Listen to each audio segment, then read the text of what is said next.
आपण पाहत आहात बीबी महाराष्ट्र न्यूज, खबरबात महाराष्ट्राची।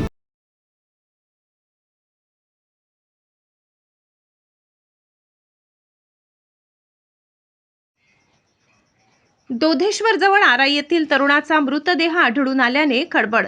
बागलाण तालुक्यातील मुडाणे शिवारातील मुळेश्वर डोंगरावर अज्ञात तरुणाचा मृतदेह आढळून आल्याने खळबळ उडाली आहे। सदर घटनेची माहिती मुडाणेचे पोलीस पाटील यांनी सटाणा पोलीस स्टेशनला कळविताच पोलीस उपनिरीक्षक अतुल बोरसे, गणेश गरुड, भूषण सूर्यवंशी, रवींद्र सोनावणे यांनी तात्काळ घटनास्थळी धाव घेतली। सदर घटनेचा पंचनामा केला व मृतदेह सटाणा येथील शासकीय ग्रामीण रुग्णालयात दाखल केला। याबाबत सटाणा पोलिसांनी या मयत तरुणाचा अधिक तपास केला असता सदर तरुण हा बागलाण तालुक्यातील आराई येथील विष्णू बळीराम माळी वय 25 असे असून तो गेल्या 4 ते 5 दिवसापासून घरी नव्हता। याबाबत त्याचा परिवाराने त्याची बेपत्ता असल्याची तक्रार पोलिसात दिली होती। पोलिसांनी सदर घटनेची माहिती आराई येथील त्याच्या परिवाराला दिली। सदर तरुणाच्या मृत्यूचे कारण अद्यापपर्यंत समजू शकले नाही। या घटनेने आराई परिसरात चांगलीच हळहळ व्यक्त होत आहे।